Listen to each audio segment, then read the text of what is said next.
মাহাতি কিসের চাঁদা রে? মোহাম্মদ তো অসুস্থ, তাকে চিকিৎসা করাতে হবে, তার চাঁদা। গ্রামের গরিব মানুষের জন্য ঠিকা নিয়েছিস নাকি? রোজ রোজ কারো না কারোর জন্য টাকা তুলে যাচ্ছিস। আমি টাকা দিতে পারবো না। তা পারবি কেন? সন্ধ্যাবেলা বাড়ি বসে মাল গিলতে পারবি, হোটেলে মেয়ে নিয়ে ফুর্তি করতে পারবি, আর কারোর উপকার করতে গেলে তোদের অ্যালার্জি হয়। ফেল টাকা। রাস্তা জাম করে কি হচ্ছে এখানে? আপনাকে আবার আলাদা করে বলতে হবে নাকি? দেখুন, আপনি এভাবে মেন রোড কাট করে টাকা আদায় করতে পারেন না। মানুষ বিপদে পড়লে সব করতে হয়, কিছু সাহায্য করুন।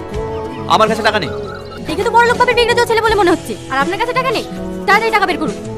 টাকা নেই মিন্স ক্যাশ নেই, ফোন পে চলবে? স্যার, যদি ফোন পে থাকতো না তাহলে রাস্তায় দাঁড়িয়ে এভাবে চাঁদা আদায় করতাম না। ওই পেছনে এটিএম আছে, ওখান থেকে টাকা তুলে নিয়ে এসে দিয়ে যান, কারণ আপনাদের মতো বড় লোকদের ছাড়া যাবে না। এই জোস না, টাকা না নিয়ে ছাড়বি না। আমি আবার কাজে গেলাম, আমি আবার বিকালে এসে দাঁড়াবো। গুন্ডারা চলছে নাকি? একটা গরিবের প্রাণ বাঁচানো যদি গুন্ডামি হয় তাহলে সেটাই ভালো। শাকিল, তোমাকে দাদা বলেছিস সব নিয়ে এসেছো? হ্যাঁ স্যার, কাতলা মাছ, দেশি মুরগি, দই মিষ্টি সব রেডি আছে, শুধু ইলিশ মাছটা পাইনি। যেটা সবচাইতে পছন্দের ইলিশ মাছটাই নিয়ে আসনি।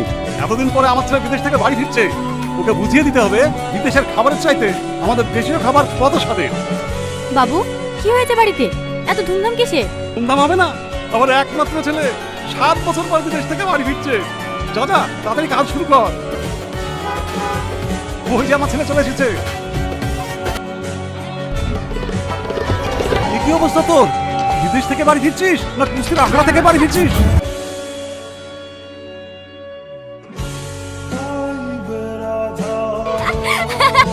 ড্যাডি এখানে এখানে একটা কাজ করে। চুপ! আনপড় গাইয়া কোথাকার? আমাকে দেখে তোমার হাসির সাহস হয় কি করে? আজ তোকে মাথা থাকলে ঠিক এমন অবস্থায় হয়।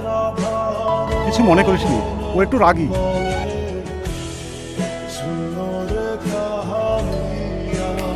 ঘরের অবস্থাটা কি করে দেখিছে? আর আমাকে বলে আনপড় গাইয়া।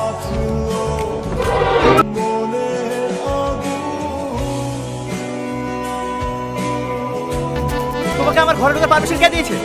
এটা আমার রোজকার কাজ, ওর বাড়ি আমি পরিষ্কার করি। নেক্সট টাইম যেন তোমাকে আমার ঘরে না দেখতে পাই। তাহলে আপনার ঘর আপনিই পরিষ্কার করবেন। এই সুমি, সাথীকে আমার মনের কথাটা বলেছিস? সাথী ওসব প্রেম ভালোবাসা পছন্দ করে না। আমার নাম সাথী, সোজা আঙুলে ঘি না উঠলে ভাবে ঘি তুলতে হয়, সেটা আমি ভালো করেই জানি। কি করছেন আপনি? আমাকে এখানে নিয়ে আসলেন কেন? একটু শান্ত হও, আমার একটা কথা শোনো। দেখো, আমার তোমাকে ভীষণ ভালো লাগে, অনেকদিন থেকে তোমাকে বলবো বলবো ভাবি, তোমাকে অনেক ভালোবাসি। তোমার কি লাগবে বলো? টাকা পয়সা এই নাও, এটা রাখো। কি হয়েছে এখানে? স্যার, ও এই ঘর থেকে টাকা চুরি করছিল, আমি ওকে হাতে নাতে ধরে ফেলেছি। না বাবু, ওই আমাকে খারাপ বলতে দিচ্ছিল। ও মিথ্যে কথা বলছে, আমি চুরি করিনি, ওই আমাকে টাকা দিল। চুপ! আর একটা কথা বলবে না। আজকের পর থেকে যেন তোমাকে এই বাড়িটা আর না দেখি। যাও এখান থেকে। দাদা, ফুল লাগবে? ফুল না। নেন না দাদা, মাত্র 10 টাকা।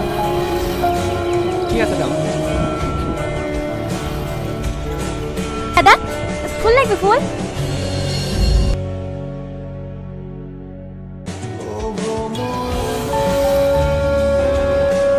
কালকে আমার সাথে সঙ্গে ওরকম ব্যবহার করা উচিত হয়নি বলো? না স্যার, ওরা ছোট লোক, ওদের সাথে ওইরকম ব্যবহার করা উচিত। চলো একটা জায়গায় যাবো, কোথায়? গেলেই বুঝতে পারবে। আমরা যাচ্ছি কোথায়? তুমি সাথীদের বাড়ি চেনো? না, শুনেছি ওদের বাড়ি বস্তিতে। ওখানেই চলো। ওখানকার পরিবেশ ভালো না, আপনি ওখানে গিয়ে দাঁড়াতে পারবেন না। তোমাকে যেটা বলেছি সেটা করো। এটা সাথীদের বাড়ি। কে? আপনি আমাদেরকে চিনতে পারবেন না। সাথী নেই? ও পাশের বাড়িতে ফ্যান আনতে গেছে। ফ্যান? ভাত রান্না করার পরে যে জলটা ফেলে দেওয়া হয় ওটাকে ফ্যান বলে। স্যার, আপনারা? হ্যাঁ, তোমার সাথে একটু দেখা করতে আসবো। আমার সাথে আবার কি দরকার? আমার সেদিন তোমার সাথে ওইরকম ব্যবহার করা উচিত হয়নি। আমি কিছু মনে করিনি স্যার, এ তো সামান্য ব্যাপার। আমাদেরকে সব জায়গায় লাঠি চাটা খেতে হয়। আজকাল ফুল বিক্রি করছো? কি করবো বলেন, বাড়িতে অসুস্থ মা, মা যে বাড়িতে কাজ করতো সেখানেও যেতে পারে না। তার উপরে আমার কাজটাও চলে গেছে, পেট তো চালাতে হবে। এটা কি করবে? এটা আমরা খাই, লবণ খেতে খুব ভালো লাগে। মা, তোমার কষ্ট হচ্ছে? আজ তুমি মারলে কেন ওষুধ লাগবা? বসেন। না না, ঠিক আছে, আমার আসছে। ছেলেটা কে তো চিনতে পারলাম না। আমি যাদের বাড়িতে কাজ জানতাম সেই মালিকের ছেলে। হঠাৎ আমাদের বাড়িতে কেন? এমনি, তুমি খেয়ে নাও। এগুলো রেখে দাও। এসবের কি দরকার ছিল? আমরা রেশন পাই, কালকে রেশন দেবে। রেখে দাও, এগুলো তোমাদের কাজে লাগবে। আপনি হঠাৎ আমাদের জন্য এইসব করছেন কেন? এমনি, আমি তোমাদেরকে দেখে অনেক কিছু শিখেছি। একটা কথা কি জানো, জীবন নামক এই সিলেবাসের পাতায় যে শিক্ষা পাওয়া যায় সেটা তুমি কোনো বইয়েই পাবে না। আমি সবই বুঝতে পারছি স্যার, আমার ফুলটাকে আপনি করতে চাইছেন, সেটা আমি হতে দেবো না। আসি। আরে হ্যাঁ, টাকাটা রাখো। না না, লাগবে না। আরে রাখো তো। আসি। তাই তো বলি, এত রস কিসে? দেখছো না, বড় জায়গায় গেম মেরেছে। এখন ওকে লুটি পুটি খাবে।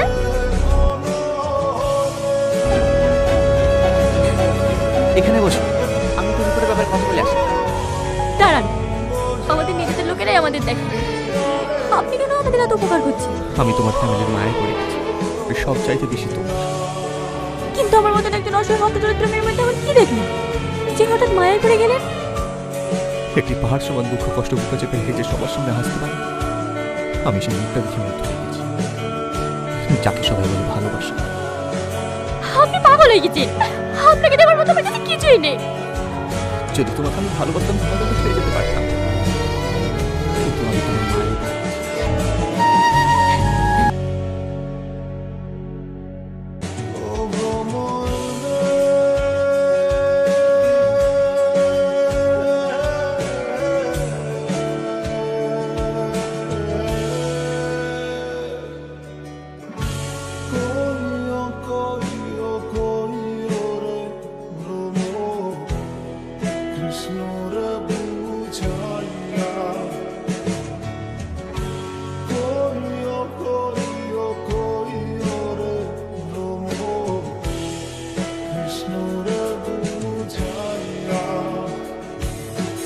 কষ্ট হচ্ছে? কিচ্ছু হবে না মা, সব ঠিক হয়ে যাবে। দাঁড়ান, আপনি আমাদের বাড়িতে আসবেন না। হাসবো না মানে কি বলছো? তোমাকে আমি ভালোবাসি, আর তুমিও আমাকে ভালোবাসো। ভালোবাসা? আমি ভালোবাসি, তাও আবার আপনাকে? ভাবলেন কি করে? আপনার সাথে কোনো কথা জানেন? একদিন আপনি আমাকে আপনার বাড়িতে কখনো করে বের করে দিয়েছেন, তার প্রতিশোধ নিয়েছেন। আমি তোমাকে ঘৃণা করি। I hate you. I hate you!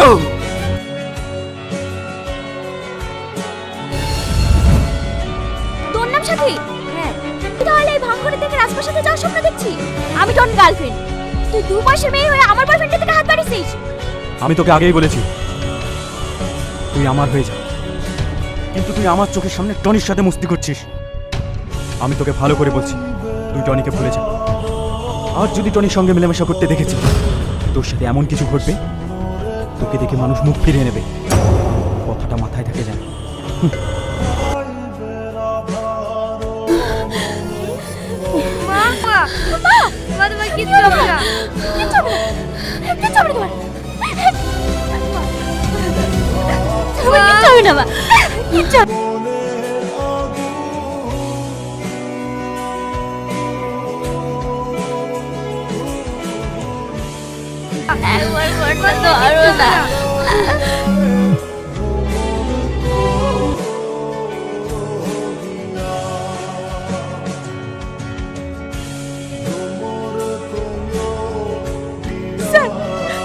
সাথী খারাপ মেয়ে না, ওকে আপনি ভুল বুঝছেন। ওর সাথে যা কিছু হয়েছে তার জন্য দায়ী আপনার ম্যানেজার। আমি এতদিন আপনাকে ভয় কিছু বলতে পারিনি। কি? সকালে সাথীর মা মারা গেছে। কি বলছো? ও আপনাকে অনেকবার ফোন করেছিল, আপনি ওর ফোন ধরেননি। শেষ খাতো বেঈমান, তোকে আমি পরে দেখে নেব। কি ব্যাপার, এই ঘৃণার মানুষটাকে দেখতে এসেছেন বুঝি? আজ আমরা সব ছেড়ে চলে যাচ্ছি।